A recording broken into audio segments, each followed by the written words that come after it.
Did not know Nick Fury could get fired, but apparently he can, which is kind of crazy. Strange New Worlds introduces time travel, and I'm going to discuss a little Muscles and Mayhem tonight. We're going to talk about that. We got a lot going on for Mark 186. This is Geeks Chasing Squirrels. Welcome back.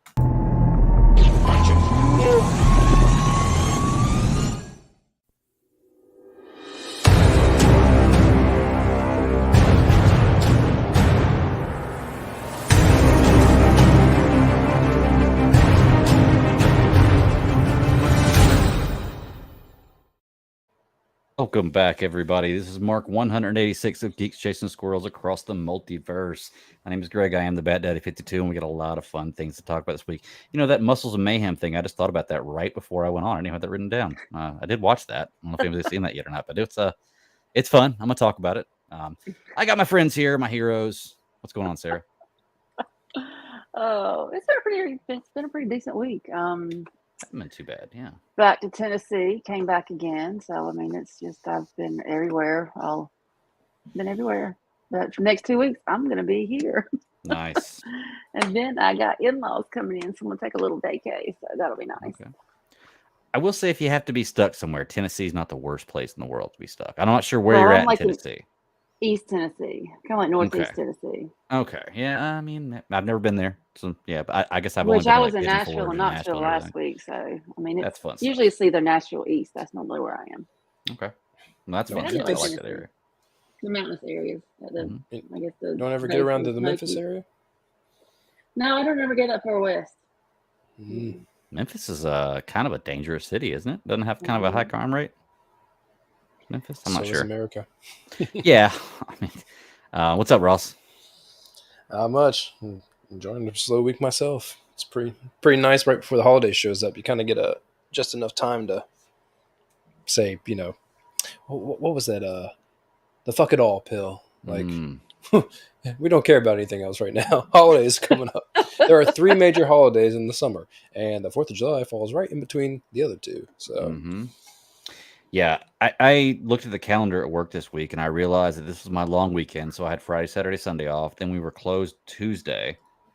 And I was like, so I could take Monday off and get 5 days in a row? Oh, yeah, that's what I did. So I've got this is my first of 5 days. Yep. And I had like senioritis the whole week. I think I left 30 minutes early one day, 30 minutes early the next day. I think I left 2 hours early yesterday because I was like, I'm ready. Oh, you mean that senioritis? Oh, okay. Yes, that's senioritis. The other one. No, like the one you had in high school, not the one we had whenever we're getting our diapers changed. All right. Well, I guess we can hop into the shows here. We only got 2 real shows to talk about. We're going to dabble in a little bit of Jack Ryan too. And then you got news. You got something important to talk about. Start off the top with this whole Lois and Clark. Oh, the casting. Yeah. Don't go too far before can't jump too fast. Let's talk about this casting. That's good idea, Ross. Let's do news first. I actually got to roll back down here because I don't even know the names of the characters. I just had the pictures. I know nothing about these 2 beyond the fact that they are Lois Lane and Clark Kent. So we have David Cornsweet and Rachel Brosnahan. I don't know how to say it. I wanted you to say those names. I wanted to hear reading is not my forte. So, okay. So look, words are hard. Words are hard. That's right. Here's my thing, and I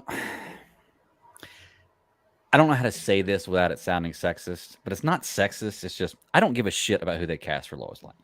I don't. Just give me somebody who's a good actress. That's pretty. Period. That's all I ask for. Y'all know my thoughts. and you know what? And pretty is subjective, isn't that? I mean, they're so I just I want to see somebody do it well, but I'm not so focused on that. And it's not because I don't give a shit. I guess I just said I didn't give a shit, but it's not that I'm more focused on where they're going with Superman. Maybe it's the guy in me. I don't know. And I'm not knocking this lady they've picked to play Lois Lane. I know nothing about her. She looks fine for me. I have no problem with that. I want to talk about the guy they're playing, Clark. I've had a lot of different opinions on this. And I'm not going to lie, man. I think he looks like a great young Clark Kent. Like, I want a guy that they can have in this role and grow into this role for the next 10 to 12 years. Like, grow up as Superman. I think this guy does it. You got a great hairline. You got a square jaw.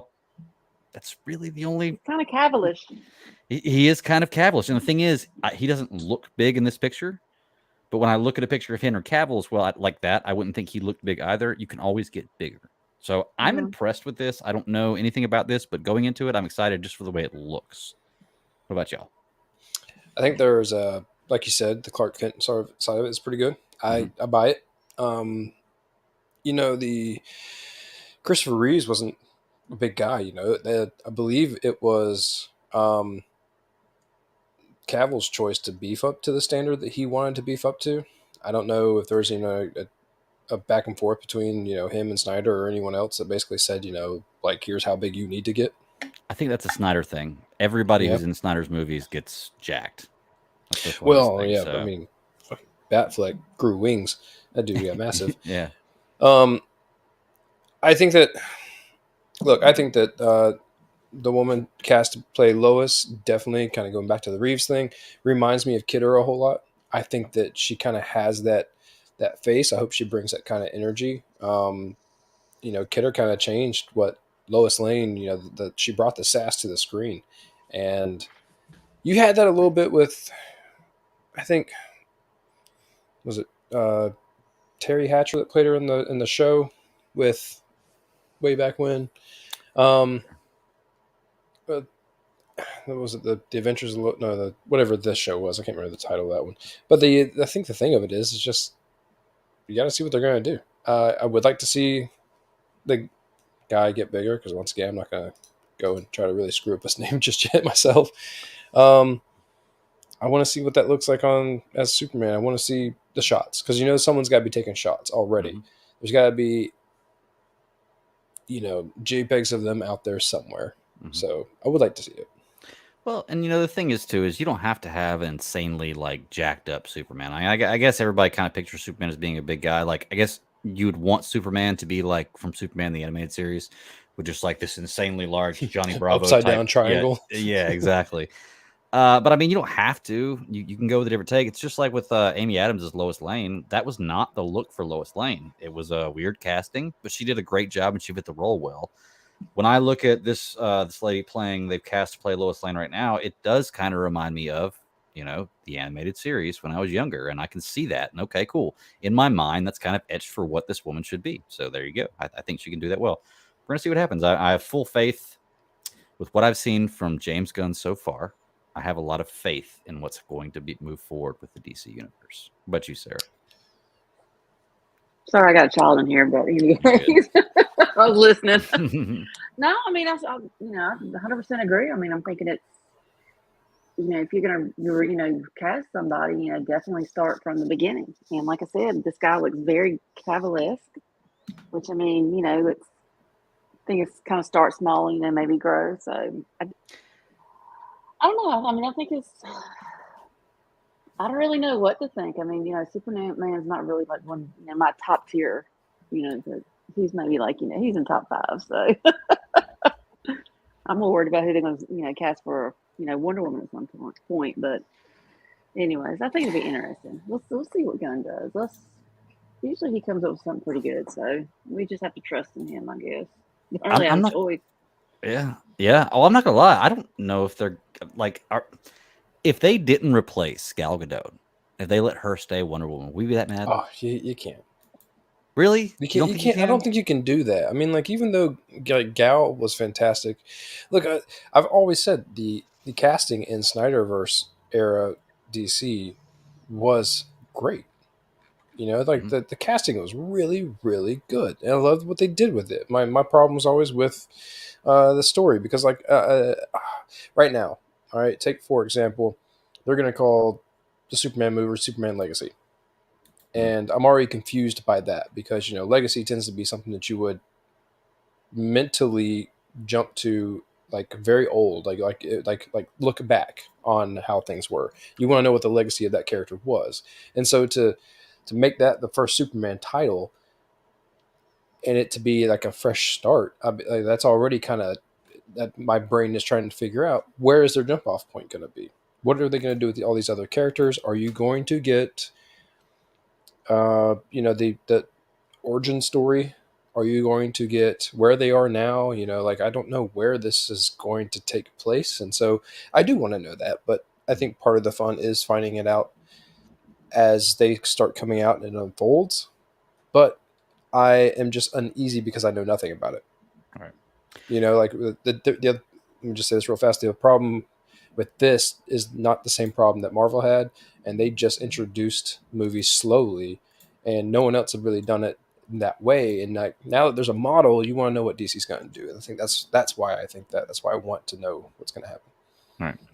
I think the legacy part of the movie is a play on words based on the comic book series. Mm-hmm. So I don't know how much. I've never read that the Legacy of Superman. So I don't know like a whole lot about that. Honestly, I was not a Superman guy until Henry Cavill got cast, until Man of Steel. Like, you know, Superman the animated series I'd seen when I was younger, but once again I redid it when I rewatched it when I did the podcast with Travis. I just was never a big Superman guy. The guy who was impenetrable to almost anything, I don't know, anything was impenetrable to him, just didn't appeal to me that much. But Cavill kind of, you know, changed my mind on that. I've gotten really a whole lot more to Superman. But I think that's a play on words, like I said. Hey, I want to show y'all this real quick because for me, when I see this guy, let's see, let's share a screen. Let's share this. Who do you see when you see this? Hayden Christensen. Hell yes. Do you not see Hayden Christensen right there? Like I see Kate, like it looks almost identical to him, but long hair on that. You got young Anakin. It's the eyes. It's yeah, the eyes. Yeah. But then look right here. There's Henry Cavill. Oh, like isn't that crazy? Same guy, same guy. You throw a beard on him, he gets a little bit older, and like it's crazy how different he can look. So I mean, it's like Maguire, Tobey Maguire, right there. He does look a little like Tobey Maguire. You're right. No, that one it looks like Andrew Garfield. I was just gonna say same Spider-Man, but not that one. Yeah. So this guy looks like he can pull off different looks, like but he just reminds me of Hayden Christensen, his younger, clean face look. Let's see, but that right there looks like Cavill to me. Looks like a young Cavill. Mm-hmm. I'm cool with that. Well, he set the bar. Yeah, he did. He set the bar. I don't know. I mean, I get like, you know, Legacy works with the comic books. I hate that, you know, you kind of, I don't want them to tie their hands to like a specific story. Mm-hmm. You know, I think the best part is, you know, you're never going to make anyone happy, so you might as well just kind of create your own path going forward. You know, use bits and pieces out of the different storylines and comic lines that you want to. But the Marvel method. I hate to say it, but use that Marvel method. It works. Yeah, it works. Because if you try to remake something, you're either not going to do it well enough, or you know, people are going to be pissed off that you chose that one. And so there is no winning. That's an uphill battle. Yeah, I was going to say I think the Superman thing kind of jumped like the '90s era, minus, you know, Smallville coming up in the 2000s. You know, we didn't get it until they decided to bring back Superman Returns. So yeah, that's true. Oh, I'm excited for it. We'll see. Movie scheduled for 2025, correct? I think Superman Legacy. I think is that what I said? I think that's what I ran across on the IMDb. I'm not sure. It'll be fun. Do we have any more news, Ross? Yeah, it's July 11th, 2025. So, you know, 2 years. Summer blockbuster. There you go. Only like minor, like Netflix. Well, Captain America finished filming, you know, shooting. So we'll see how that turns out. Shooting. That's awesome. It's good to hear. That's a super surprise for me. Yeah, that wrapped apparently. So, Captain America: Brave New World, I believe, is what they changed that title to, instead of, you know, New World Order, which I was looking forward to the NWO shirts coming back, but whatever. I guess with the successfulness of the Arnold Schwarzenegger documentary on Netflix, they're doing the Sylvester Stallone one now. Oh, I thought you were going to say Dolph Lundgren. I was like, oh no, but I'm pretty sure like all of the Expendables may get a chance at some point to slowly have their own. And I did not watch the Arnold Schwarzenegger documentary. Did you? No. It always tells me I should. Every time I get on, it says, "Hey, check this out." I'm like, "No, not now. It's all about The Witcher now." Netflix knows best. That's right. Yeah, Witcher was number one today when I got on there. Yeah. That brings up my next point, and the only other bit of news, and I only call this news because to us, the people that, you know, get pissed off and they cancel stuff, this is kind of important. Apparently, you guys know that Warrior Nun show that was out on Netflix? Kind of, yeah. Kind of, right? Like, I didn't expect anyone to watch it. I may have watched a couple episodes of it, but it got brought back because of fans pitching a fit that it was going to get canceled. Actually, I think the fans started to save it before they announced it was canceled after season 2. And now they're trying to do it again with that Lockwood and Company show. And I guess it's working. Well, let's Apparently, bring back Jupiter Ascending. I was going to say, apparently Yeah, we didn't fight hard Cowboy enough for Bebop. this. Yeah, bring him back. So, goodness gracious. Yeah, power people, I guess. I don't know. strength in numbers. Sometimes, yeah. Yeah, I don't really have any news. I guess I did hear. It's funny. I heard the day it came out about the Muscles of Mayhem show. Now, me personally, I loved American Gladiator growing up. Like, I just remember loving watching all that competition. I thought it was so cool. But it's so funny because I don't like. There was so much I didn't know about that show. It's only a 5-part series. They're about an hour long a piece. It is really, really. Did anyone of y'all watch that? Not yet. It's on my list. It's pretty good. It's worth it. I mean, it's not the best thing ever, but it's pretty cool because like you get to see all these gladiators now, and they're all being interviewed, and they're all, you see behind the scenes footage, videotape from the bus, like where this show started, and it got to a point where like I think they start talking about how popular they got and how famous they got because like after the second half of the first season, they just blew up. And then they went on tour in between seasons where they did 120 cities in like 200 days or something, or 150 days, something like that, over the summer. So they were doing stuff almost every single day. And they said that they were so popular at one point that they did Madison Square Garden the day after MC Hammer was there. And MC Hammer was huge in the 90s, right? In the early, like 91, early 90s. MC Hammer sold 6,000 seats for his show. They sold 16,000 seats for their show. That's how popular they were just in America. And of course, they went worldwide. The Gladiators signed perpetual contracts. So what they made when they started doing the Gladiator thing, forever in their contract was what they made. No matter how much money the show made or how popular they got, that was what they got. They had zero rights to all the merchandise. Sounds about right. So they were doing this and they were making like $500 a week doing this. And this is a multi-billion-dollar, show after everything going on. It was crazy to watch this kind of stuff. But it's a really good watch. Like I said, I loved American Gladiators. It's cool to see this kind of thing. It's cool to see the behind-the-scenes stuff. And like, there's a ton of stuff I never knew or would have never even thought about because I don't even remember the first season. I just remember it being good from when I started watching it, But I highly recommend it. 5 hours. It's not too bad. I think I watched it in one sitting. That day it came out. I was like, I'm going to watch this. Ashley was at work. I said, yeah, can check it out. Really fun time, though. I liked it. No more news. Do y'all want to hop into the shows? Which one do y'all want to do first? I guess we're only doing 2 tonight. We'll kind of dabble a little bit in Jack Ryan, but not really do any kind of spoilers. And it's hard to talk Jack Ryan anyway. We can start with Strange New Worlds, or we can start with the Nick Fury show. Which one do y'all want to do? Dealer's choice. Where you want to go? Let's go with the Nick Fury show then. The Nick Fury show. The Nick Fury show. Secret Invasion. And I call it the Nick Fury show jokingly, of course, which honestly I don't mind it being a show about Nick Fury. He's a great character. It's Samuel L. Jackson. Like, I don't mind, a show about Nick Fury, which basically is what this one is. This one was not nearly as fast-paced as the season opener, which is cool. It was still a really good show. Get a little bit of flashbacks and a little bit of background of where people are in this. Leaves me with a lot of questions, especially with the way the show ends up and the positions everybody's in. What did y'all think overall with this one? Like, I think we all liked last week pretty good. Is this one still keeping y'all's attention really good? Like, are we still liking the show overall? I like this episode. I mean, I didn't have an issue with the first one, but like I said, I had to go back and rewatch it just to make sure I didn't miss anything. Right. But I kind of liked I like more of the background on this one because it was kind of interesting the way it opened up because you're like, oh, I've seen this. A young Fury, look at that.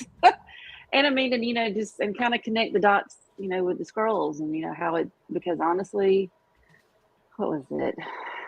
Captain Marvel, was that about the only one where you really talked about that, to really, about the scrolls, that kind of thing. So, it's been so long since I've seen that, but so anyways, I mean, I thought this episode was interesting, just seeing how, because I always I'm like, give me some backstory. Tell me where we are, because, the first episode, you're like, you're right here. and I'm still kind of like, what's going on. So this second episode kind of connected some dots that I needed connected from the first episode. Right. So if it kind of goes along like this, I mean, I think that's gonna, I think I'll dig it. It's very Jack Ryan-esque. I hear you. What about you, Russ? It is definitely, people are comparing it to many other shows, and I love the seriousness of it because most of the other shows it gets compared to are like serious shows.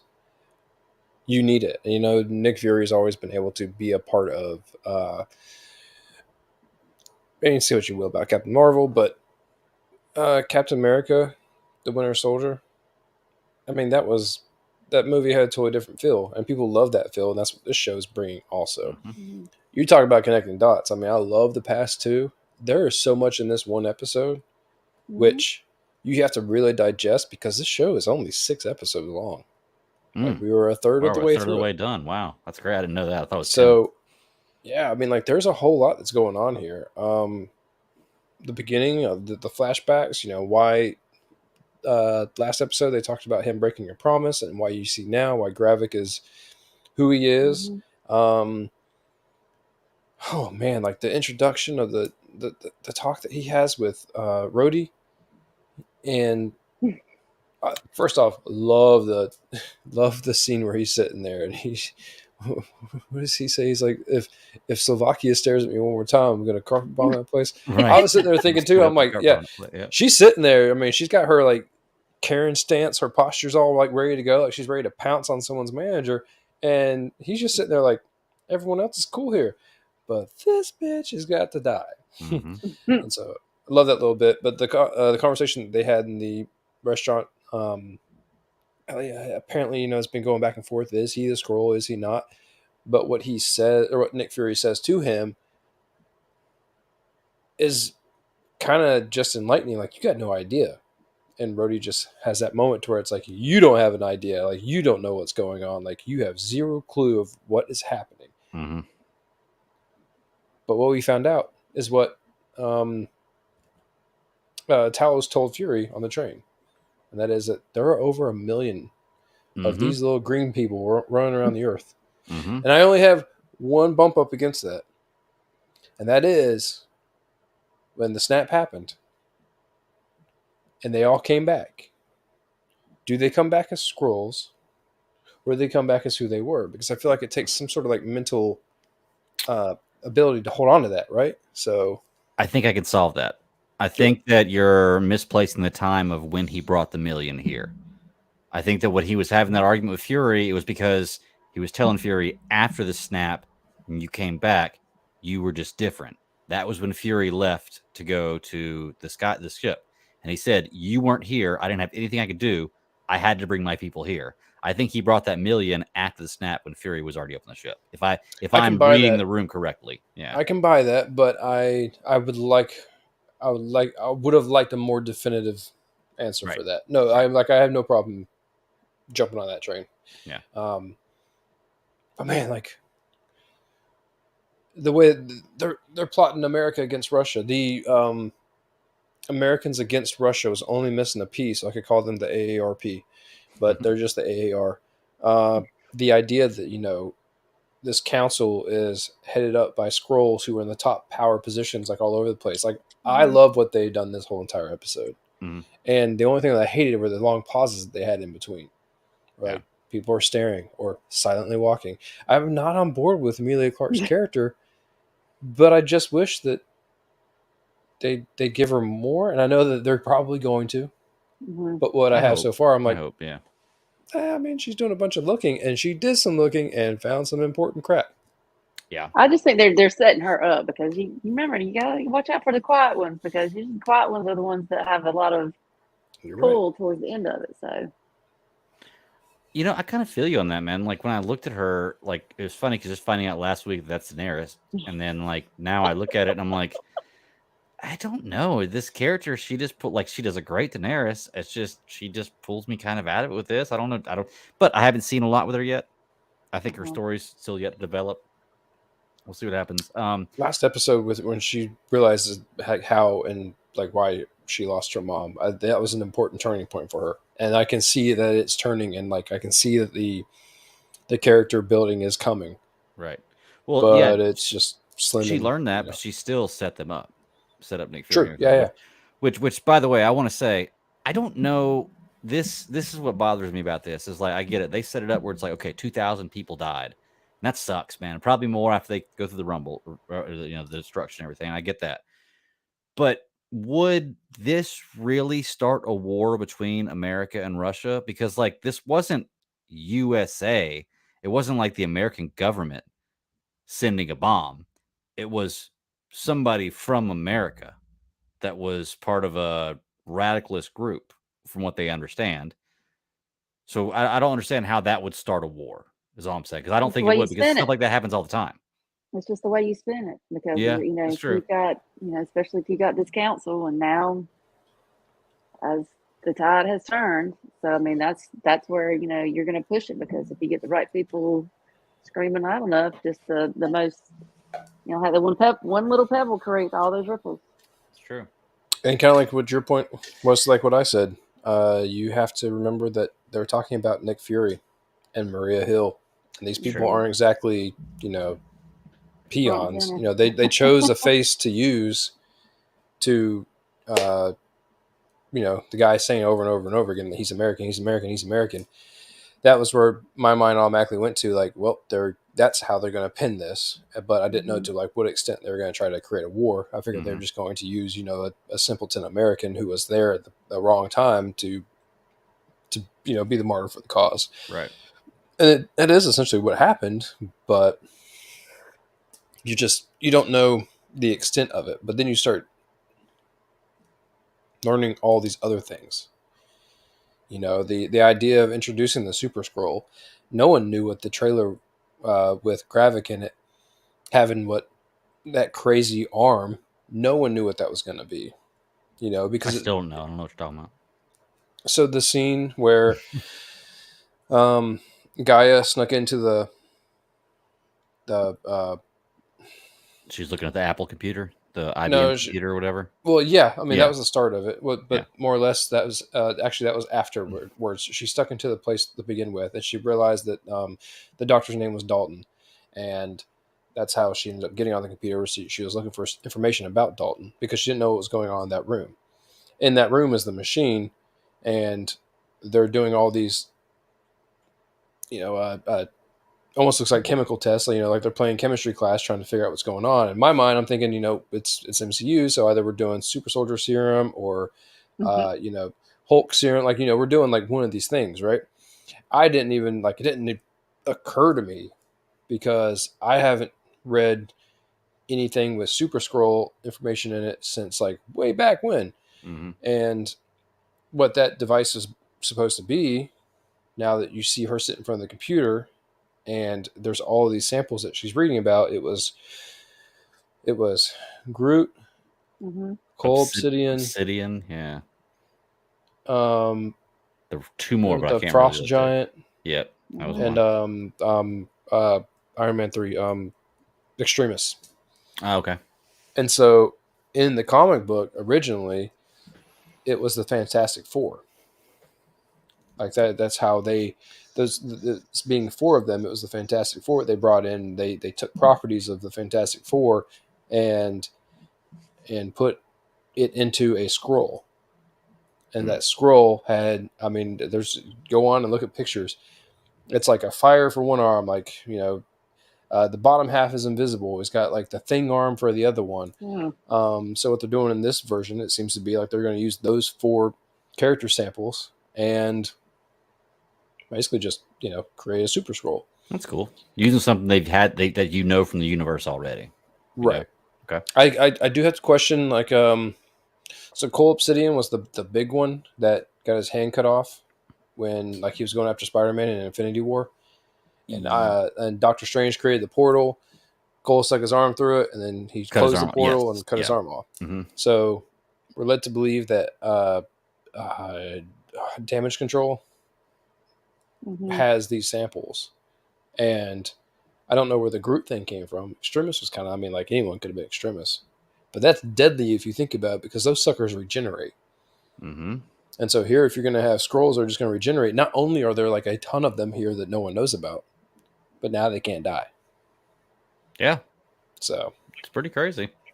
Yeah, the concept of the show is really, really, like, they're doing it really well. You talked about last week, Ross, about the transformations. And like I had mentioned how, like, well, a lot of the transformations from scroll to human or whatever, you just didn't really see it that much. They did a good job of kind of hiding it. This week, they just straight up do it, and it does look really good. It's really well done. Like, I saw that, and I'm like, okay, perfect. Like, just perfect transformation. I loved it. Beautiful. I give them kudos and points for that, because that is a difficult thing to nail, and they've definitely done that 12, 13 years later after they've been doing this. But hey, whatever works, man. I don't care how long it takes. You got it now. That's right. And we talked about it last week after the the Flash CGI, and I'm like, and like if a TV show is doing this, which I'll talk about for the next show we talk about, but these TV shows are it's almost like, when computers are super expensive and like, no one could afford them, right? And the next thing you know, they started to build them faster and cheaper, and now they're coming in homes, and technology just finds a way to catch up. Half the time, movies only used to have that budget. Now these TV shows have this budget, and you're like, geez, like where are you coming with some of this technology? I agree. So I'm a fan. I like it. I think the only other thing about this show is there's the other bit, the torture scene, which, like, talk about living hell. If someone injects you with some crap that's going to make your skin, your internal just. I like she that said lady. 160 degrees Celsius. That's what Is that what she said? That's like 400 degrees Fahrenheit. That's insane. It's pretty close. Yeah. Somewhere in there. I like the way she determined whether he was a scroll or not. Oh yeah. Yeah, cut the finger off. Hey, like, has Marvel gotten a little darker, a little more gritty? Like that. I didn't think they were going to show that, and I was like, okay, cool. I can do this. Yeah. I just started watching this past week. I watched the first season of Black Mirror. It's been a show that I wanted to catch up with. Of course, the new season came out, and I mean, like, talk about a twisted show. Twisted shows, because each one of them are standalones. But there was a scene with the whole cutting finger off thing, and I'm like, well, if you don't see it, then you can never assume as a watching it on TV that it belongs to the person that got cut off from. And they showed it. I'm like, that belongs to him. Like, that's his finger. That's definite, and that's permanent. So, okay, I have two things I want to talk about. One question I want to ask: Hill's not dead, right? Do we think this is for real? Like, she's really dead, or are we gonna get some kind of thing at the end? Or something happened, some kind of way to write it in, time travel. I don't know. I just don't think she's dead. But okay, well, the court would like to bring up evidence A, and evidence A is that when she died, she didn't turn. True. And that seems to be a thing that they're establishing in this show. So, it's maybe she is. It did say guest starring Colby Smulders. It did at the end of the first episode, not her as being part of the cast, as her guest starring. Maybe it is. Maybe I just don't want it to be, man. No, man. I told you last week I'm a big fan. Yeah, I really am too. Like, I hate that, but they kill all the cool ones. Coulson's gone. Well, actually, Coulson's not gone. He came back, right? They brought him back. Yeah, I don't think that I ever watched the last season of that show, but I watched almost all of it. Well, there you go. So they can bring somebody back. We'll see. I don't even know how they brought him back, to be honest with you. I never watched that show. Not only once, was it twice, I think, in that show. Yeah. So I think there was a whole nother season where he was essentially, they called him dead, and then like out of nowhere, like he came back as a robot. I don't know. Things got real weird in that show. Really liked it, but it got real weird. Never watched it. Agent of S.H.I.E.L.D. Just never. Yeah, I kind of fell off of it like after the second, third, fourth season. I think it was that era. I know when I watched the first two seasons, and I think maybe it was after the end of the second season, I was like, what's happening right now? So it's like the Flash. It's like, this was good, but I think I've had enough. I've had enough. Yeah. Very much. Because like the whole Fitzsimmons relationship was really, really good. And then they got it really, really complicated as time went on, because they're like, how do we up the ante and bring in the sexual tension and blah, blah, blah. And like, they had it. That's the whole reason why everyone loved them. Like, just leave it alone and let it play.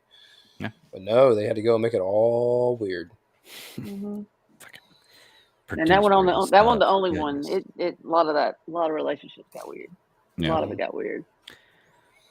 All right. What was your next question? Oh, well, actually, I thought of it and didn't think of another one. I had another written down. I didn't put it on. Are we going to see Captain Marvel in this show? I think if you do, it will be a last season post-credit style thing, and it will help to, I don't want to say set up the Marvels, but it will help to kind of give you a reason to look into the Miss Marvels. Or the Marvels. I keep saying Miss Marvels. What do you think, Sarah? I mean, that could be the case, too. I think she's too big of a... I'm thinking she probably would end up, like either the last episode or, like you said, kind of like some kind of post-credit scene. That's how I could kind of see, because it just kind of all depends on how, because you're sitting there talking about how Carol and Nick were supposed to help them find because they're the ones that broke their promises and all this kind of thing. So I mean, I think it would tie a nice little bow on this series, especially like you said, coming into the Marvels. So maybe it can be a nice little tie-in. Yeah, I agree. I think that I don't think it's going to be a post-credit thing. I think it's going to be the last episode. I think we're going to get an appearance from her last episode. She's going to be the one that comes in and saves the day. They dropped her name too many times about her also being the one breaking the promise. Nick Fury's fired now, which, I mean, granted, maybe Rhodey just fired him. I'm pretty sure that every other Avenger would still probably, pretty sure every other Avenger is still going to team up with him and listen to what he says. But I think it's a great way to segue into the Marvel show, but I'm not writing this. I don't know if the Marvel show has anything to do with any of this. I don't even know where the timeline Marvel is movie. with that. The Marvel movie, excuse me. Yeah, okay. Yeah. Well, there you go. I think it's a great way to segue into that. Okay. When you said that, I was picturing a Sam Wilson Captain America-esque style speech that she comes and delivers at the end to like mend the relationship between the Skrulls and the humanity. But there is the one more massive thing that no one has brought up, and that is at the very end. Was there a Nick Fury shows up in a house? Oh yes, yes. Let's talk about that. Does he know? And they played that thing at so many different angles. I would think that he would know everything. I don't think he didn't know there were a million Skrulls on the Earth. Does he know? True. I would say that yes, he does know. Well, wasn't she the same one that was there that introduced? Was it Garrett? Because she was the one that brought him in. Gravik, sorry. Wasn't she the same one that brought him in there and introduced Nick to him? Sure seemed like it. Oh, this shit's getting heavy. I don't think he knows. I think he does. I think he does. With that happening in, let's see, it was 95 that they showed up. 97 was the next scene that when Gravik showed up, which is why I started questioning the whole 1 million. Like, they can't just all show up at one time unless you're just going to put out this one big thing. I think that he has to know, and it's going to be one of his. It's either going to be his back pocket item that's going to help him in the end, or it's going to be the thing that he doesn't see coming. Like, this woman has a secret mother affinity with Gravik, and at the very end, she's going to turn on him, and it's going to be a real heart wrenching thing. So it could go either way. She's either going to save him or be the downfall. I agree with Kev in the chat here. He says she's hiding it from him. Why would she turn him in when he came in? Yeah, you're not wrong. There's a good possibility because, like, even though she was there, she introduced Gravik. Maybe she was sent here first because Nick Fury was the guy, and they knew this because they do their homework too. And he's seduced by this one, and now that's why maybe Talos says, "I trust this man," because he's basically being fooled by one of us. Anyway, I don't know, man. It's gonna be crazy. I don't think he knows. I'm in the camp of he doesn't know. It'll be way more fun if he doesn't. Let's put it that way. Because I want to see that shocker. To me, it'd be very. I think it'd be difficult to pull that one, that wool over his eyes. I want to see that face. I feel like there's certain moments where like you would let your guard down if you had the ability to like mimic other people. To where it's like you go to sleep and then like you're doing your Z's away at night, and then next thing you know, you wake up in the morning, and you're like, oh, I forgot to like reskin myself, and like all of a sudden I'm green. Maybe. Yeah. To Sarah's point, that she said earlier, and very much mine also, I love all of the world building. Love it, love it, love it, love it. Mm-hmm. In Captain America, The Winter Soldier, there was that scene to where Nick Fury was sitting in Captain America's apartment. The song was playing that Captain America always listened to with Peggy. Mm-hmm. And Captain America said something to him about, you got a wife. There was a scene in there, and Captain America just said, or not Captain America, Nick Fury just basically said, there's a whole lot you don't know about me, and kind of alluded to that it's possible that he could have a love or a wife, but none of that was meant to ever build on because that was way too far earlier. They just basically picked up on that quip and ran with it here. I just want to know if Nick Fury has a wife and he's been gone for years up in a space station, and like he just comes home now. Like, I don't know. Everybody has their own thing with their relationships. People Yeah. do it how they want to, but that's weird. That's weird, man. I don't know. We'll see.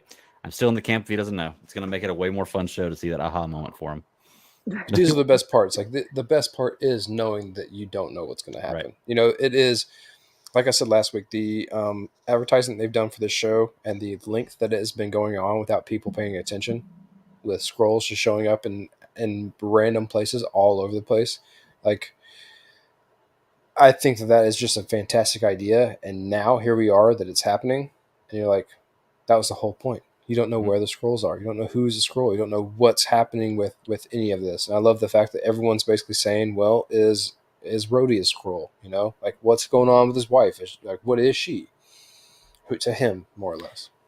Kev says the guy was covering for him what he did in the Spider-Man movie. You're going to be more specific. Talos was covering. Talos and his wife were covering as Nick Fury and Maria Hill. And they were basically talking to Peter Parker the whole time. And Peter Parker didn't know that it was Skrulls. So, I don't know. Like, that's the whole thing. Like, you don't know. And that's the best part about having that ability, because where does it end? Shapeshifting. Like, you don't know who to trust. You don't know what's going on. And the scenes that I've seen in the trailer for this show have taught us that exactly. Like, you don't know. Like, you may think you know, but you have no idea. Mm-hmm. And so I'm happy. I mean, I'm good. It's a truly scary thing if that was to actually happen. Like, you're fucked. Like, we're screwed. Like, there's no you saving wouldn't us. know. Yeah, there's no saving. I'm sorry, I was Well, I will trust say, anybody, I do really like the pacing of this show for these 2 episodes. I mean, you don't feel like you're sitting there spinning your wheels. I mean, it's moving the story right along. So, I mean, that's one thing, we kind of always criticize shows where it's like, you have all these filler episodes. I don't think we're going to get these filler episodes, especially since it's 6. Yeah. Ooh, what a great point, Kev. Kev says, why his wife not know he's gone to space? The other guy, he could be pretending to be Fury. So what you're telling me is, in my mind, this scroll is pretending to be human to be Fury's wife. And then at the same time, another scroll is pretending to be Fury to keep her at bay. That's some crazy mind stuff right there. That'd be awesome. They made a movie about this starring Michael Keaton. I believe it was called Multiplicity. Multiplicity. Yep. Yeah. Great movie. Where it's like, that's too much work. I'm so tired. Yeah. Well, that's crazy. That's a great idea, Kev. I didn't think about that. Yeah, I got nothing else for the show.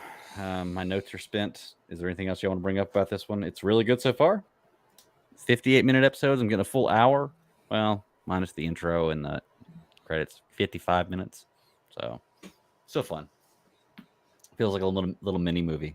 I'm excited to see what happens. Let's go ahead and what was this? I'm Nick Fury. Even when I'm out, I'm in. I thought about you fellas, and I was like, I know, right? That point when they saw me. I just wanted the Godfather voice, That's what I wanted. Like bring me the Corey Leone. Well, I guess there's one more thing I'll say about this is I know Nick Fury, he gets fired at the end of the show. I think that he has a contingency plan for being fired, and I'm interested to see what his contingency for being fired is. I don't think that he's ever really cared about being hired. They just haven't given us the in-between story with, the whole, God, what's the program called where he's up in space? Spear or something like that. I don't know. Yeah. Yeah, whatever it is. Starts with Yeah. they haven't given us what happened after the snap to that point, and I've always been heavily intrigued with that ever since learning about it with the after credit scene where he's up in space looking at the fake beach sunset. Yeah. So Yeah. I want to know what's happening. Pickle agrees with me. I'm not sure what he agrees on, but I'm with you, Pickle. I'm glad you agree with me. It's probably on Fury not knowing it, but I agree as well. Guys, right. y'all talk amongst yourself for just a second. I'm gonna take dogs out real quick before the bottom drops because I'm like seeing lightning, so I want to take them out before. All right, I'll be right back. All right. Well, we'll talk about this for just another minute, then we'll bullshit about something else because I don't want to start Strange New World so she gets her. Actually, it's a good time to dabble into Jack Ryan. There you go. Now you got it. All right, cool. So Sarah didn't get a chance to watch Jack Ryan. Me and Ross did the first 2 episodes. Season 4 came out today, right? Mm-hmm. Today or yesterday, one of the two. Today. Either way, it's out now. Look, I love this show. I really do. Every time I watch it, I'm so amazed by what I'm seeing. The story's great. But I'm not going to lie, man. I don't remember shit from the last seasons. I just remember seeing awesome story and awesome action. John Krasinski being a badass. That's it. Like, I remember little bits here and there, but the stories don't, for me at least, don't really flow together as one like storyline. It's like serial adventures of Jack Ryan that have, sometimes things that, and especially in this season, there are things that have to do with last season, repercussions of last season that are coming into this season. But I like it. Like, I really do. I hate that it's in the last season, but at the same time, I would rather it end on a good note than go on for 4 or 5 more seasons of crap. Yeah. So if this is the best story they can tell for the last season, I'd rather have that than filler. Good.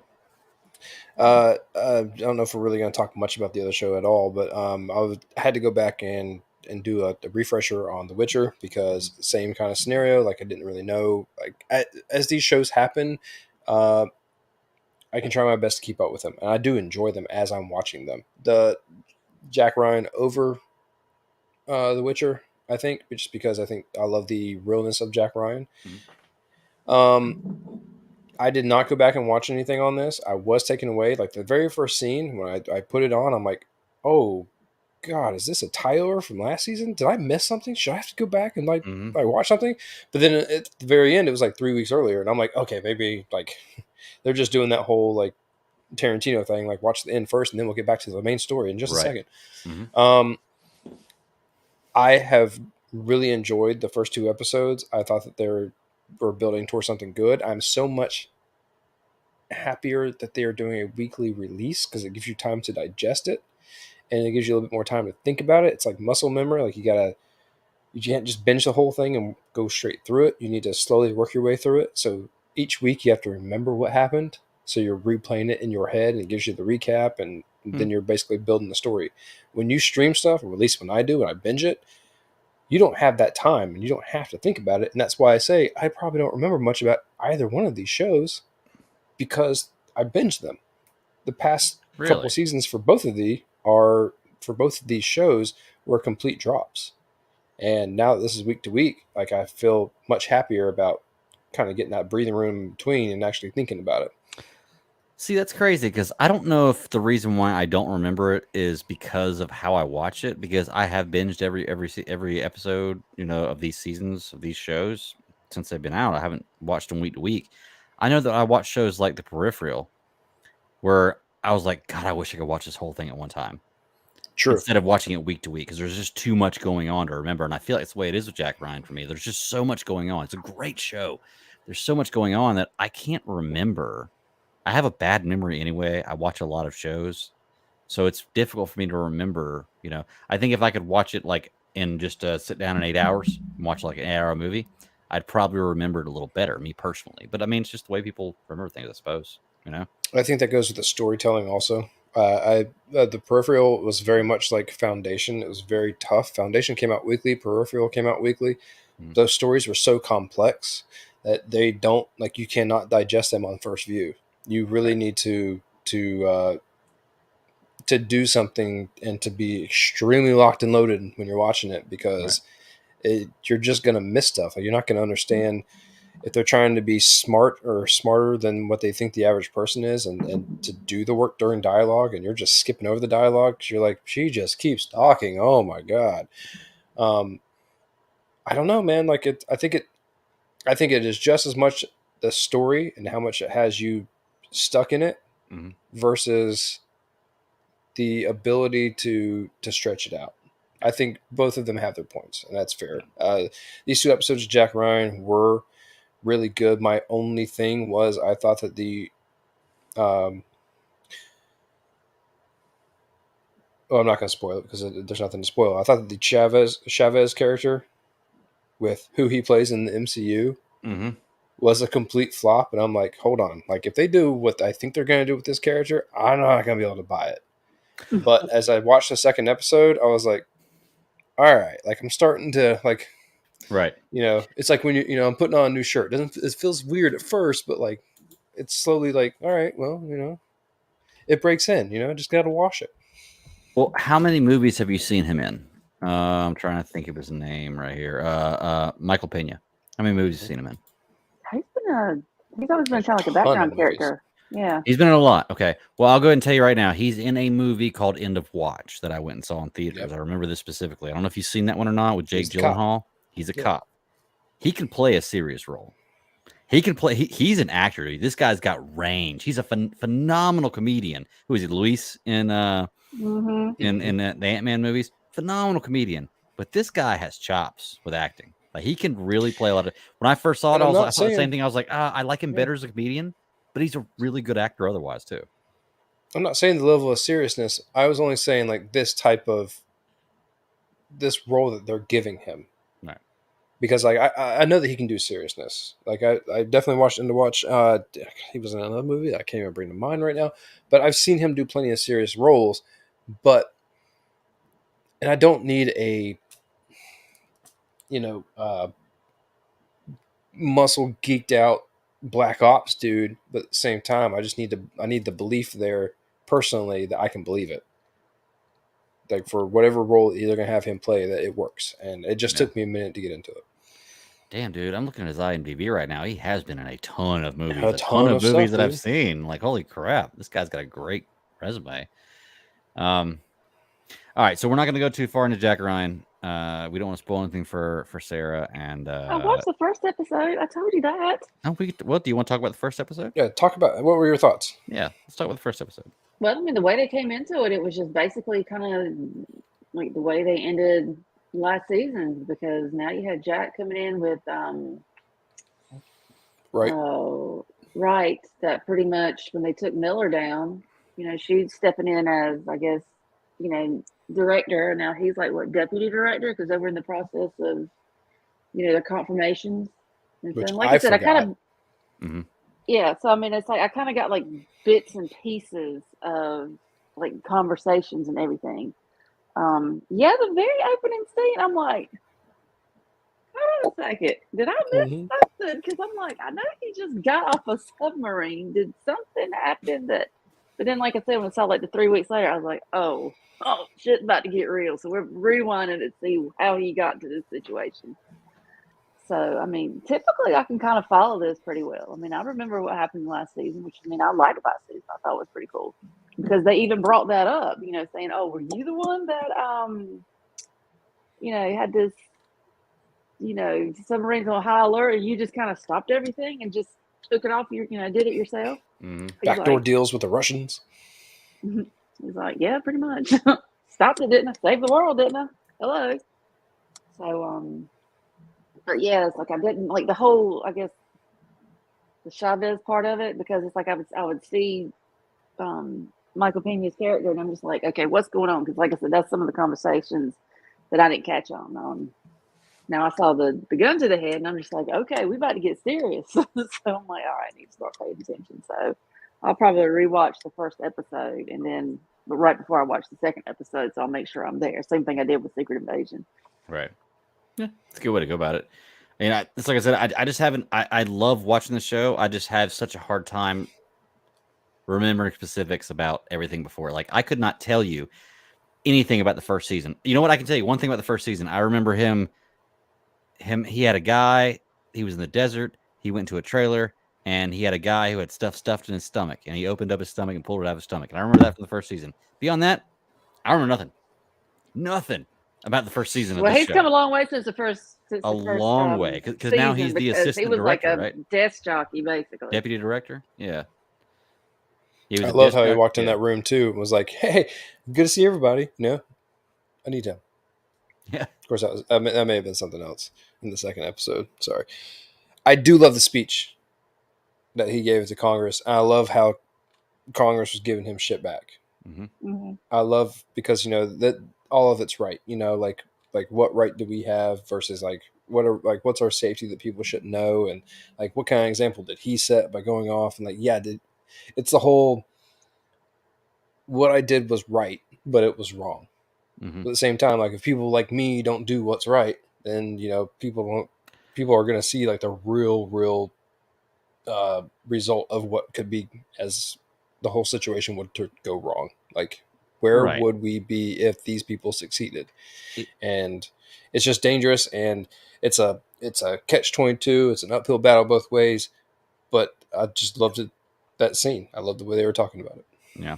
Well, it kind of reminds me, to be honest with you, of like the argument in the Star Trek, the Strange New Worlds trials last week, where they're trying to put this guy on trial and they're like, well, you broke the rule and you did this, and you broke the rule and you did this, and you broke the rule and you did this, so why can't we break the rule? I'm like, yeah, but when he broke the rule, had he not done that, tons of people would have died. There's a difference, That's like always the Star Trek paradox too. yeah, like I mean, so like while you're saying, okay, well, I broke this rule, and if it's changed, absolutely nothing changes. My life is still exactly the same. Nobody dies, nobody's hurt.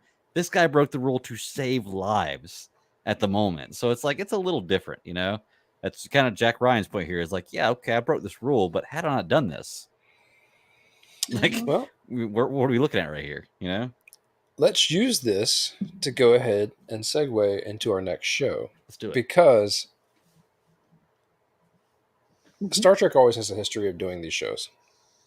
All right, like from the very beginning, like in every almost, I think, I don't know if Sarah, did they do one in Enterprise? They did No? one I don't think they got that far. I don't think they did that with. Well, no, I take it back. I think they had They did, because I think they had a guy from like the oh God, what was it? That one lady she was. Anyways, had that guy come in because they did have kind of like a futuristic Lanthanite? dude. No, it wasn't that. It was some guy from the future came in to try to change the things, if I remember correctly. He was a bad guy though, but still. Well, everyone, like all of them has done it. Like the original series, Voyager, Next Generation, even Picard, like you said, Greg. Like we've gotten it in all the iterations of Star Trek. There always is a time travel. Look at the Kelvin timeline; it has spun off because of that. Okay, like it happens, and it feels like Strange New Worlds is like. It almost feels like they put a piece of paper down, like, all right, what boxes do we need to check, and like how fast can we get through them? Like last week was the court scene. This one would be the time travel one. And the time travel one brings up a very good issue, just like we were talking about with like what is right versus like what is wrong, and it turns into if you figure out somehow, some way that your mission is to go back and save everyone's ass by doing something that changed there's an event that happened in the past for you to fix it.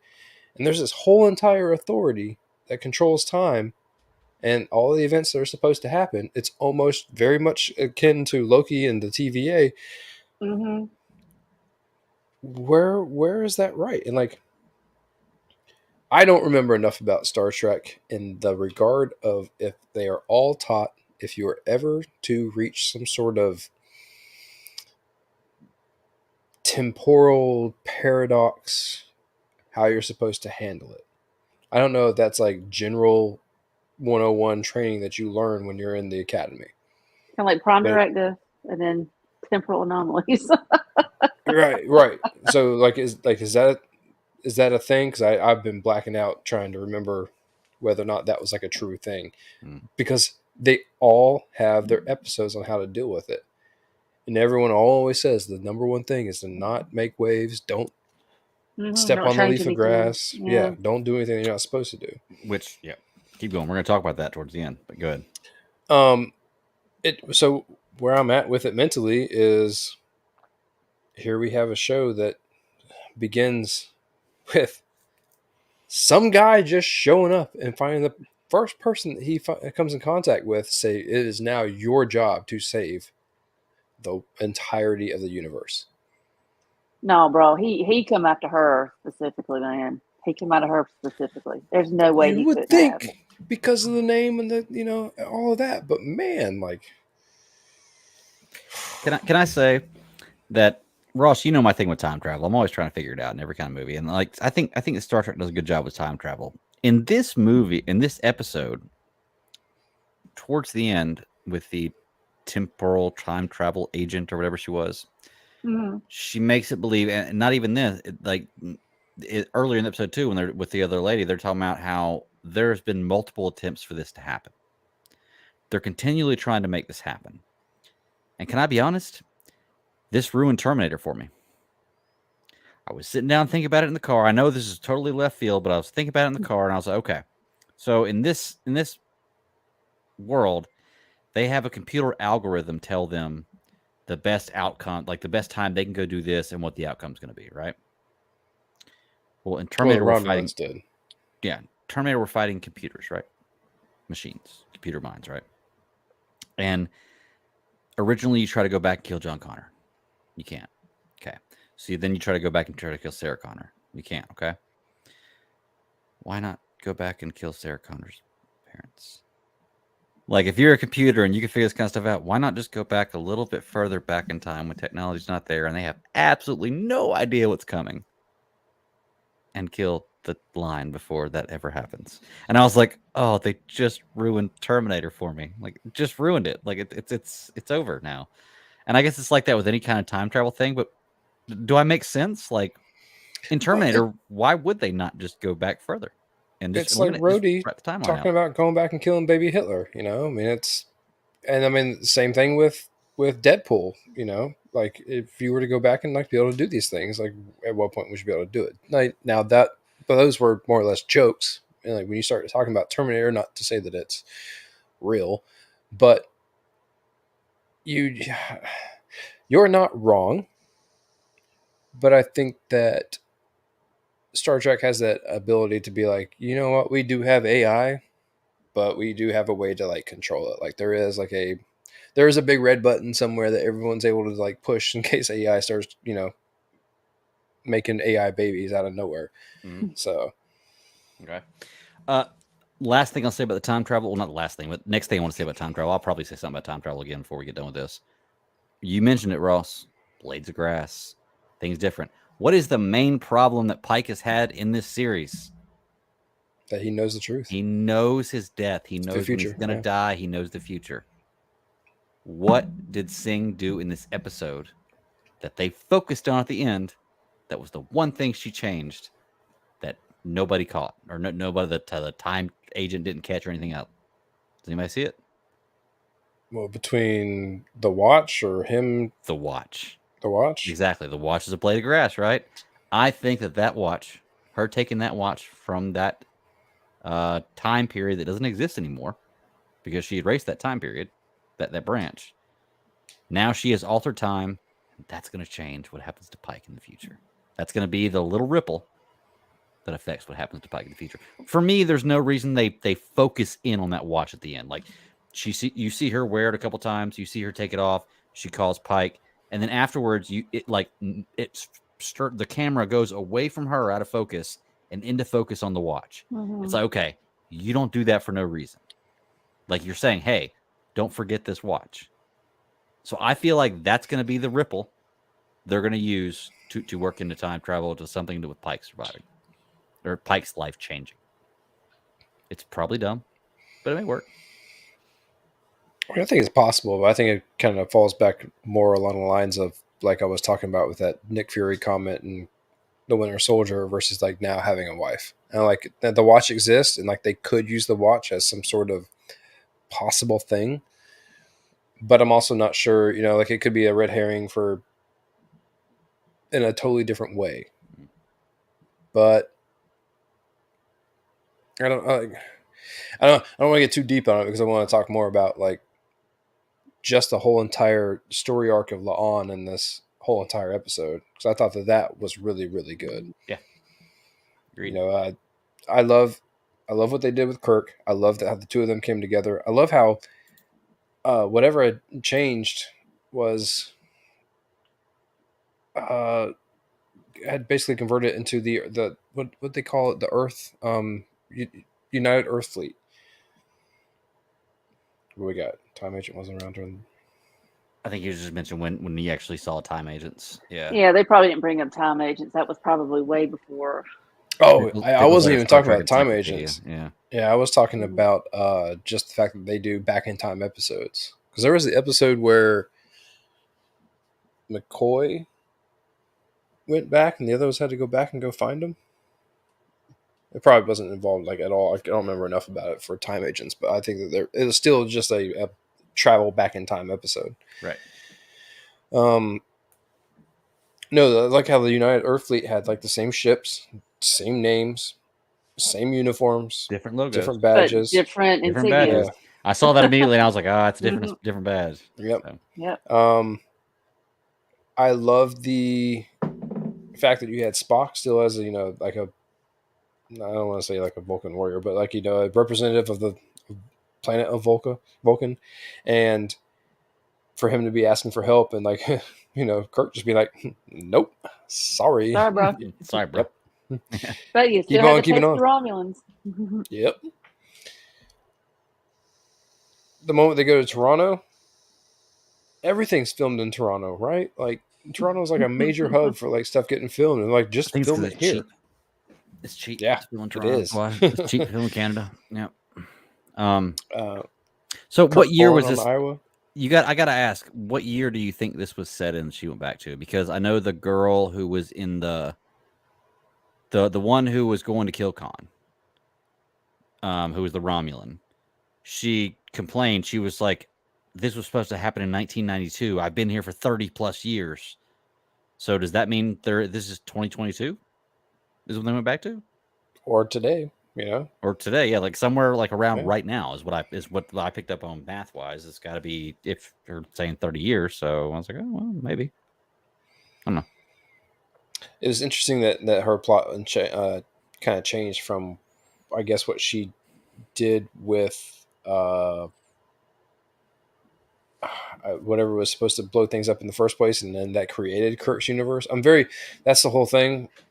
Right back with you, Greg, on time travel. Mm-hmm. Like, man, does it get confusing as hell sometimes? But if there's a reason why they came back for La'an, and like the time guy came back to actually talk to her, then at some point things had to change, right? And it's like you're watching it in the moment, but are you watching it in the moment of the past? Like, has this already happened to like get to this point where she can make a new decision? I don't know, man. Well, it's so tough. Or either he escaped at that point in time, because remember he got shot. So when you first see him, he had a gunshot wound. So maybe he had, at that point in time when he popped back to where, or fast forward to where Lon is, he had already come across that Romulan, because at the door that could have happened. Well, he thought he could get in, but he couldn't get in with the DNA, and she shot him. Right. Well, here's the issue with this story and this time travel, because like I hate picking time travel apart, but it's like, okay, so there's the Prime universe, right, which is Leon's universe, right? Okay, so they go back to this in time, but when they go back in time, they're going back to this alternate universe time, because like the whole idea is that the entire timeline was split off because this happened with the Romulans, right? So if she stops this from happening with the Romulans, then the new timeline that Kirk was in never is created, correct? But that means that in her history in the Prime timeline, there has to be that attack from the Romulans, which never happened in her Prime timeline. And when she was in that timeline, it was the history of his timeline. Do you know what I'm saying? Like, do you see what I'm saying here? Like the place they went back to already had the branched off universe pre-existing, but we're working on the predication of the branched off universe happens because of this. So it didn't make sense to me. I was like, well, if that's the case, then her history would be changed regardless because the Romulans came to attack at this point in time. That didn't happen in her universe. You know? It's weird. It's weird. Like, Right. am I making sense of what I'm saying? I know I'm kind of talking in circles, but without a whiteboard, the best scenario that I can kind of lay out is that's why what I liked about Loki was that the TVA basically went back and snipped all these branches of things that happened that's in order to keep the cohesive main timeline. Right. Okay. Now, when Sarah just said the guy got shot and he came back, you know, what I never understand, because the way that I view time is that, like, personally, if something were to happen, it would have already been fixed. Because we are here now, how else would it have not been fixed? If if it was meant to be, it would have happened. Right. So when you go and create that divergent, that tangent timeline like you're discussing, it gets messy trying to figure out chicken or egg. There you go. That's a good way to put it. Chicken or egg. I'm never understanding, like, when the woman came at the end and was like, you know, you did us a favor and blah blah blah blah blah. I'm like, well, if this is your job, then all of this should have been handled without anyone knowing about it. Like, if it truly is secret, then it would remain secret because of the way that time flows. Someone to step out of that time could happen, but that would forever change everything. And when she goes back, with, and then it sees the tangent timeline with the Earth fleet and everything else, for her, in order to fix that, I mean, like, that just doesn't happen. Like, that's the way that I view it. That's why it always gets messy. Like, when you say that it's always a mess for you to think about it, I'm right there with you, but I try to hold true to very simple facts. And my facts are, like, how do people remember what happened if it ever actually happened? Yeah. Well, can I be honest? I think in just about every kind of timeline, time travel thing I've seen in most stuff, a lot of it doesn't make sense. The Star Trek one for the reboot of the Kelvin timeline, that makes good sense to me. It's hard for me to pick holes in that, but I haven't really tried to a lot. I'm sure I probably could if I wanted to. I think that my problem is, and this goes back to the Flash movie, I've been looking at time travel and time as linear. And I think that when you don't look at it as linear, it completely changes the rules, because when you're talking about it being a bowl of spaghetti instead of being straight lines and branches, well, okay, then this changes the whole game up and things are different. So it's crazy to say it, but the Flash time travel theory of the non-linear lines of travel of time makes the most sense. It's the most chaotic, but it makes the most sense of anything, because you can really explain almost anything you want to with that theory. There doesn't have to be order. Like, time is irrelevant. Like, it feels like time is relevant in a linear system. Well, when you bring up Kelvin, like, and like, that's probably what you thought when you were watching The Flash. Like, what I felt watching the Kelvin timeline movies is that when something is created, is therefore forever created, and cannot just be taken aback by, like, a change. Like, that's why, you know, when the fork in the road happens and a new timeline is created, they both forever happen, and they may splinter off and fork in the road somewhere else, but they still both forever happen. Right. There is the world A, world B, and so that's where it gets real tricky with how you tell time stories, because this worked out. I mean, this story worked out, but you still just can't, like, dissolve one world. You know, is Marty McFly going to dissolve at the end, or is he not? You know, because he was still there. He was still, you lose the game if a part of things. That's right. Right. So to get away from time talk. That's what I'm saying. You guys are sitting there talking about that. I got another little tangent I can speak on, because as I'm watching this entire episode, I'm like, okay, you just popped into the past. You know, you're wearing your uniforms. You figure, oh, you're just going to go find some new clothes. Just walk in, whole new, I mean, top to bottom. Of course, it was kind of cute that, you know, they picked out the same outfit to begin with. Right. But then it's just like, oh, we've got to pay for it. oh, well, let's just be all sneaky and set this off, and then we're just going to run out. And then, oh, well, we need cash. Oh, I got a great idea. It's like 2D chess. That's for idiots. Here you go. I'm just going to. How much loot did Kirk get? Because make a living doing that. Yeah. Then they're like hanging out in the hotel room because I don't know about you. Hotel rooms. Like, it was one room, but it was rooms. No, it's a suite. Was it like a suite? Mm-hmm. Yeah, it's about $1,200 a night. So that's what I'm saying. Well, it's Canada, so it's loonies. Easy. It's true. Money. Yeah. And then the second thing, okay, the car. The car I get. All right. Okay, I understood that part. But then it was also, oh, we need an engineer. Well, I know somebody in Vermont. Oh, so you just happen to make your way to freaking Vermont. With what ID? They said they had to cross borders. I know. That's the kind of things, y'all are talking about the time travel. I'm like, that's the least of my issues. I'm like, how you know how hard it is to do these things now when you have a bank account and you got an ID? Right. No, you're right. You're 100% right.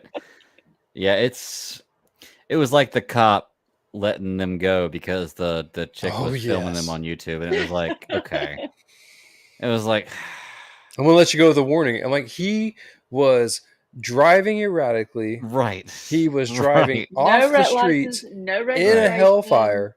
She was like, you're harassing him. And I'm like, no, she's not harassing him. Like, he was breaking the law. Like, he's a good guy and I like this character, but he was breaking the law. He deserved to be arrested. Period. Like, sorry, you can protest that all you want to, but that's the way it works. Dave Chappelle skit? He was like, I'm gonna let you go, but I'm gonna give you a warning. What's the warning? Driving while white? Like, I don't get, like, how do you just let someone go?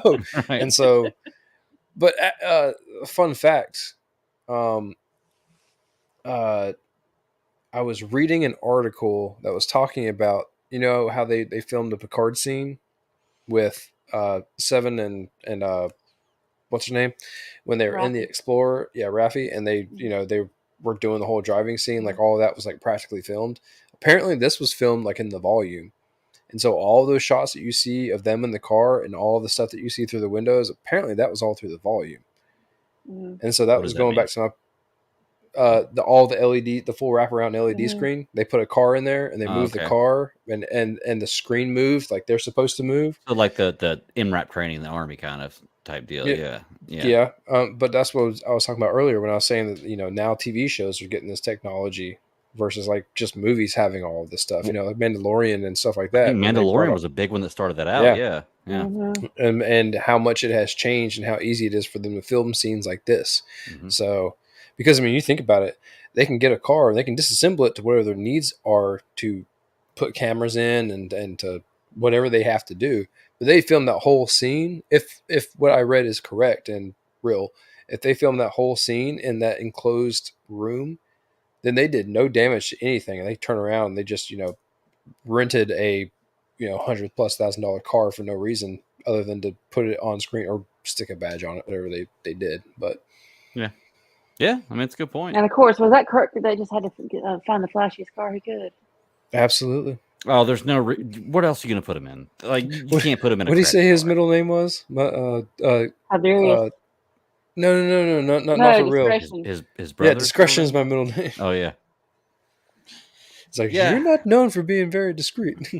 All right, so the last thing I got to say about this episode is I'm wondering when they're going to bring in characters from Lower Decks. I know that before we had talked about how the timeline was kind of shifty about the characters from Lower Decks and the characters of Strange New Worlds, and they introduced time travel in this. I was like, oh, this is gonna be it. We're gonna see it. Like we were questioning about the timing last week, and now they're going back in time. Cool. We're gonna see what happens here. They didn't do it. When are we gonna see this? We've only got 5 episodes left, right? Is it 5 or 7? I swear, if it's like the very the last part, like the end of like the very last episode, I'm like pissed. Look, it should be 10 episodes, shouldn't there? Isn't this a 10 episode series? I'm not sure. I love Jack Quaid and I love Boimler and I want to see him on screen, but I want to see how they portray what's the other character's name? Beckett. I want to see how they portray Beckett. I want to see this. Wild. Yes, she's wild. I want to see how this happens. It's going to be really fun. I'm excited for this. I love how I she got shows it. up with the sleeves rolled up too. Yeah, Yeah. Yeah, I'm a big exactly. fan of all of it. So I want to see what She they're is doing. There's- wild in real life. Like Mhm. she can very much play it. So I'm very Who's much the on board actress? with it. Do you know her name? It's I can't. Tony. It's Yeah, I can't yeah. remember it right now. There are bits and pieces though that like I do want to talk about one thing with this whole scene of Lon in Khan's room because the introduction of Yeah, Khan Tony into Newsom. this. Sorry. There you go, Tawny. Yeah, that's right. Tawney. Mm-hmm. Um, when they go to Khan's room and they bring that up, like I thought that whole part was cool. Loved all of it. Had one glaring problem with it, and that is she shot the Romulan. The Romulan did some sort of like whatever the current spy tooth Disintegrated. acid Yeah. thing is that she had. She left the gun in Khan's room, Mm-hmm. just sitting there. I'm like, so of all of these things Yeah, that just had him happened, on the table. yeah. And then she, just like was able to peace out. Did I'm telling you, she man, there are become the reason holes. why Khan was going to start killing people? Yeah, Got him there are into holes. guns at a young age. I don't. Well, number one, she's wiping green blood off his face. True. Number two, like I said, she leaves the gun. Number three, he sees her poof out. Mm-hmm. So aren't there like at least There's so that's much. like one big no. They're like just pollywopping butterflies. Just whoop. Y'all, I'm Bad sitting here. mitten. I'm sitting here looking up Tawny Newsom, and I had no idea this was the chick who played in Space Force. Oh yeah, I she's told the pilot, the you. helicopter Yeah, I know you pilot. probably told me, but you know me. Come on now. That's awesome. I cannot wait. I loved her in Space Force. I cannot Right. Yeah, wait to see she's her live wild. action as Becca. Oh my Mhm. goodness gracious, it's going to be awesome. I've listened to her on a good handful of podcasts, and Yeah. she's Mhm. just nuts. She very much is Beckett. And I think that She's it's so awesome that Yeah. they allow her to like amplify her personality for that character. Yeah. But it's animated, so surely you want to. And she's absolutely gorgeous too. Goodness gracious. Mhm. Like I cannot wait to see her play this role. It's going to be fun. Really, really good stuff. The only thing I got left is to ask. I mean, I guess like the moral question of going back to the Senate scene that I was talking about in Jack Ryan. If you have the ability to go back and kill Hitler to save all the things that happen, would you do it versus knowing that it creates a better world in the end? Like, I mean, like, how do you watch all these atrocities happen? Because, like, if whatever atrocity happened in this show that led to Earth being completely segregated from the rest of Starfleet, like, that goes back to, like, what are the right things to change in the timeline? That's my paradox Right. that I think about. And who's to say if you take out a certain person, somebody else wouldn't take their place? Exactly. That's my thing. Yeah. Exactly. It's There's like always going to be hate in the world. Yep. History happens for a purpose. I mean, Well, it's and to be honest with you, people talk about all the time. Like, I think if people, that's the question people ask. If you go back and kill Hitler, would you do it? Well, yeah. I mean, I think most people probably would. But like, there's been way, way worse. I'm Jewish. Like, I'm Jewish race, not religion. I don't practice a religion, but I'm of Jewish race. There are way, way worse things that have happened than Hitler. Mao in China Oh killed yeah, I'm 10 only using times an the amount of people. example. Mussolini, like there are people who have done way worse things, Mhm. killed way more people than Hitler. So yeah, if I had a chance to go back, it would probably wouldn't be Hitler. Not because I don't hate the guy, because I do, just because there are people who have done. Are you going to talk about? Are you going to go back and try to change something to save the most people you can? Or like, what are the principles you're going back to do that on? yeah, exactly. There are tons of people. You're right, Sarah. You stop one person, somebody else is going to come into power. Evil will always be on Earth. It's always happened. Just like everybody who has any land has always fought for that land that they've had. Always, from the beginning of time. If you wanted land, you fought for that land and built borders. It's just the way it's always happened. So It's never a question of like I think to the point of asking the question would be if these people know the events of time, You know, like that's why I keep going back to the TVA reference. Like if the Time Variant Authority were real and they know everything that's supposed to happen, clearly up until some specific point, how do you not know all of the possibilities? Like if people, like if imagine right now, you know, we laugh because we hear all these past recordings of people saying, you know, in the year 2000 there's going to be flying cars, and there's going to be this and there's going to be that. Like imagine finding the least resistance path to get us to progress the fastest way possible, you know, and to get us to a point where like we could be in some sort of fantastic Star Trek utopia. But I think it instead, would be just human nature to screw it up. oh no, like you're right. Like that's what I'm saying. Like I'm not denying the fact there's But not if you, evil like like I all said, over if the you place. think about it, it's like the best intentions. You know, you can have the best intentions, but like I said, it's real easy for something to go left or right real quick. So And it's that's the like only reason why I bring this conversation up. yeah, that's the one thing, because it's like, okay, well, you know, this event creates this path. Well, if you go back and you take out that event, you know, who's to say? There's nothing to really say that the world would be better versus Right. the world being worse. Mm-hmm. It's like, you know, once you think, because it's like at that point in time, I mean, you're not really, you're trying to play God. You know what I mean? It's like, you know, it's, you don't have this crystal ball to say, okay, well, we'll change this. Even the Romulan, you know, they have like, you know, these algorithms that, but it's still a what if. It's still a, you know, a chance this could happen. I mean, it's always, nothing is ever 100% set in stone. So, I mean, there's always that one little thing that can throw something off. You know, like I said, case in point, flashpoint. You know, you think, go back, all right, and we'll save my mom. Well, with you saving your mom, you know, you would think that, okay, life would be better. But then because of that, there was a reason this happened in order for everything to shape the way it is. It's like, think about where you are now. I'm sure there are a lot of people like, oh, well, if I could go back in time and change this. Well, if you did, you wouldn't be who you were today. So, I mean, there's a lot of, you know, because I kind of look at that too. I'm thinking, well, if I'd done this, you know, right out of high school, Yep.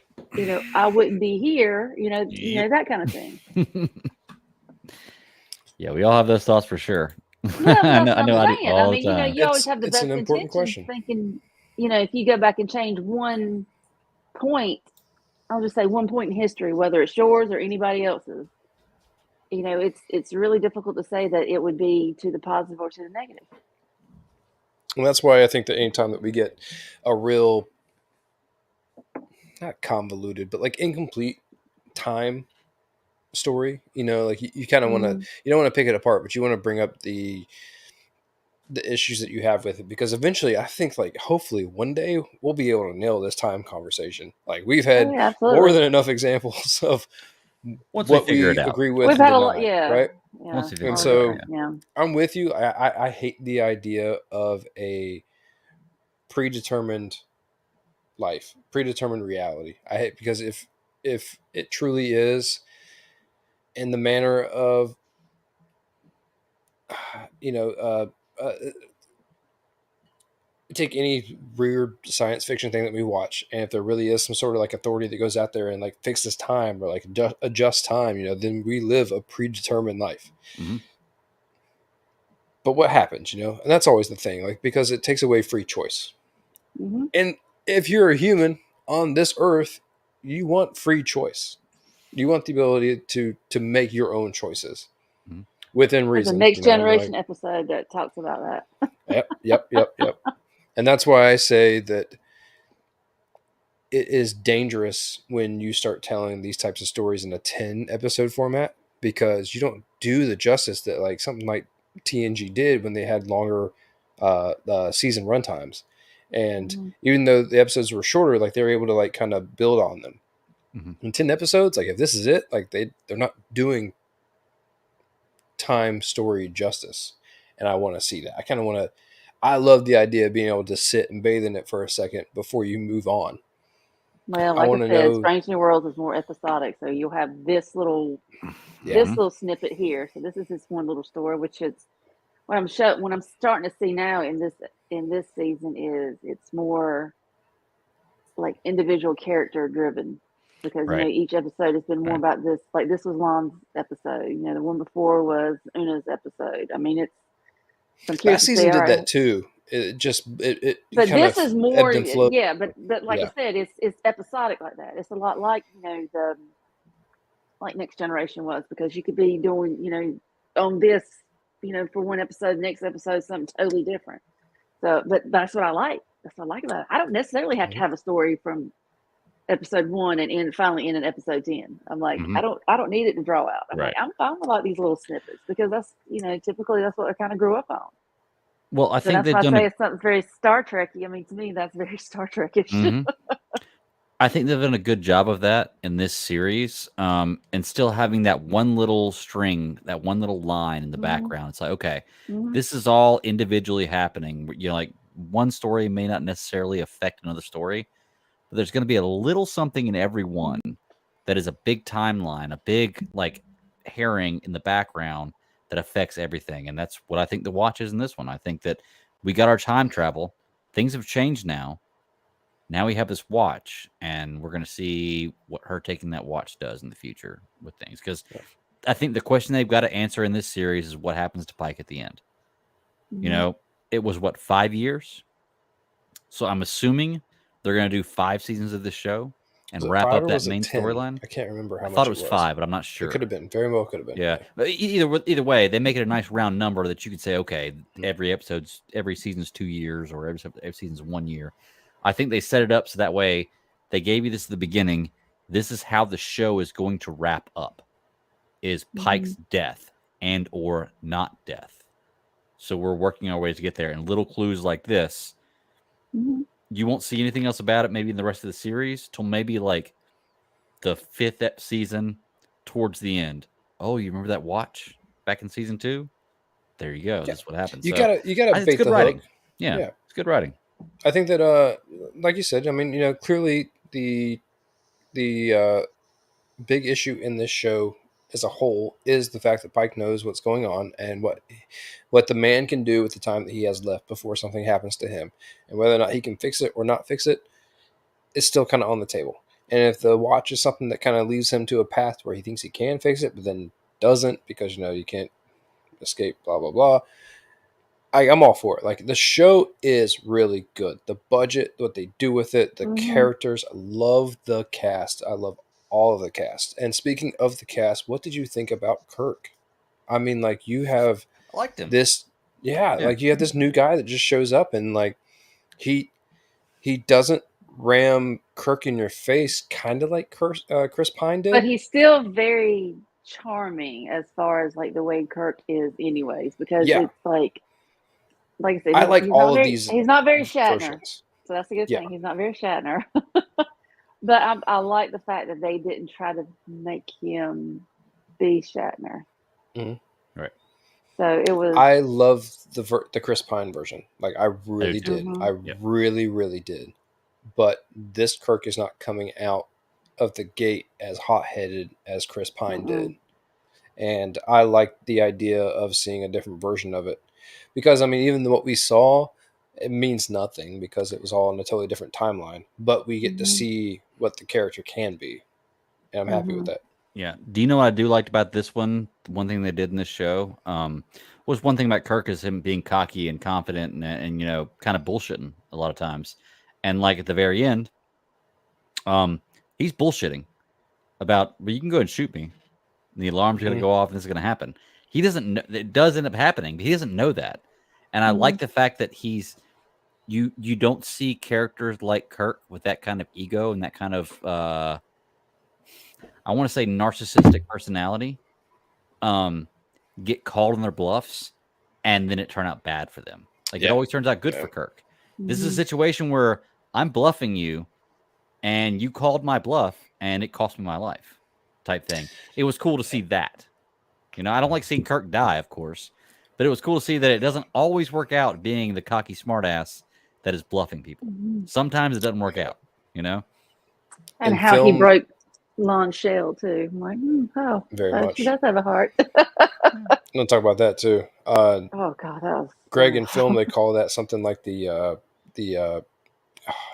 there's like a math term for it, but you know, like when when you're doing stupid math and like geometry, or like what, not even geometry, in algebra, and they're like, you start canceling stuff out because like it just doesn't need to exist because it's just there to basically confuse you. That's like what this is for film. There's a name for it. I cannot remember. It's escaping me right now, but it's the fact that he doesn't exist as he is here in this in any other form, because he's going to be different in the actual prime timeline. They can just play with it and do what they want to, and then put him in a situation where he's going to die being who he is. It is the equivalent of that. The Lawn story I thought was great. Like I think even she knew, playing or acting in this episode, she was portraying the fact that she knew it was temporary. I love how, because everyone is like that. Everyone, as long as she stops it, it's temporary. Yeah. Otherwise, it's permanent. Stops it or doesn't die. Yeah. One of the two. As long as the story will continue on, either like this is not how life is going to continue to be. So, question. Sorry, I hate to interrupt you. If they do destroy the fusion reactor, does that mean Lon just disappears? Because she's not existent anymore because her timeline is gone. Now this is the new timeline. Yeah, but you're going to get me back down on that time conversation again. I know. The way that she would be erased is if you erase Khan, because she is a descendant. Yeah. Yes. Because if you don't have Khan, then you're not going to have her. Yeah. Okay. It's that. No, never mind. I'm not even going to say it. It's tricky, man. Like how you were saying before with Sarah Connor. Like if you went way back and took out this part of it. Mary Jo Connor's dead. Yeah, like there will be no Sarah Connor 4 generations down. There you go. Or there would be, but it wouldn't be the same. I've solved the Terminators. Yeah. There you go. Listen to me. I'm smarter than AI. That's all I got to say. Says the guy trying to appeal to AI. Yeah. I don't. I don't think that temporary might not have been the right word. I don't think that La'an is worried about anything in this episode, and I love seeing what people do when you take off the burdens that they constantly walk around with. It's the question of like, people always pose to themselves mentally, like, would I be happier if ... Oh yeah, what if? And absolutely.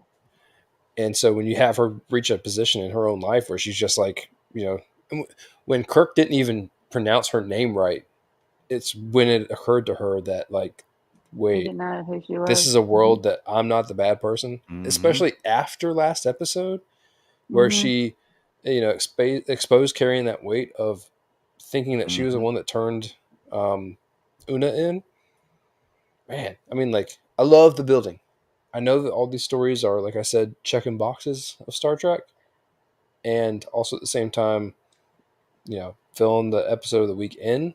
But I love what they're doing building on it. Yeah, but how heartbreaking was it when she did mention about if there was a way that he could come back with her? I was like, yeah. Watching her cry at the end, talking. Oh yeah, that hurt. To Kirk. I mean, that was real. Like chops on that girl. Yeah, that was real, wow. Dude. And I gotta ask, that crying is because she realized that he's still alive. It may not be the Kirk that I knew, but he's still alive, right? It's a cry of happiness. She has the. I don't know. I think it's a cry of what could have been. What could have been? Yep. Because she actually found somebody, even though it was Kirk. Despite that it was Kirk, it was the fact that he accepted her for who she was and didn't base it on her name, because that's what she was so used to.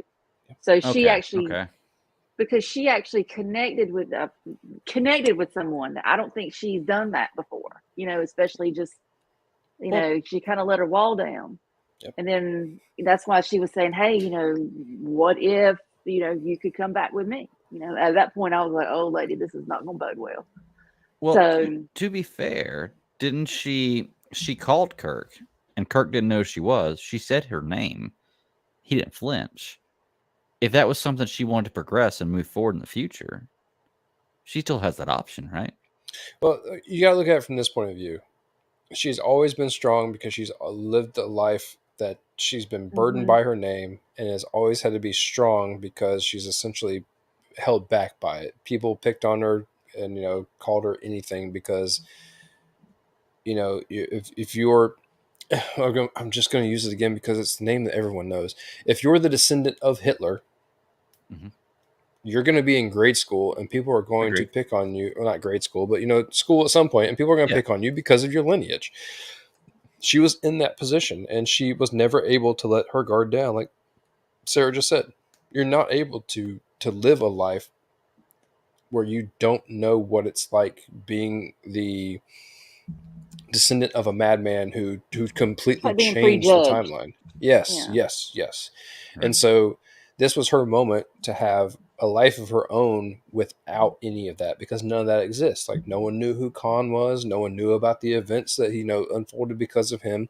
No one knew anything. And she was feeling for the first time like she could just let that guard down and be like, wow, like this is what worlds like life could be. This is what things could truly be like. Yeah. And then I don't want to say it's weird because I guess part of it's human nature too, to automatically have feelings for the person that you're closest to the moment that you realize that. But when she talked to Kirk later on, it wasn't the same one. She realized that she lived all of that and it was all in a bubble. And that was, within that bubble essentially burst, and like she's not able to live in that spot anymore. So either she has to figure out how to get back to that mentally moving forward, or she's going to be the same person that she was in the beginning. Makes sense. Time travel's funny, man. It always brings up so many questions, and we always have so many different ideas. I don't know if I don't think in our lifetime, I don't know if we'll ever figure out time travel. I don't think it's ever going to happen in our lifetime. So I don't think it's something I have to worry about. I just want to figure out beaming technology. That's all I really care about. Just beam me from one spot to another. That's all I want to do.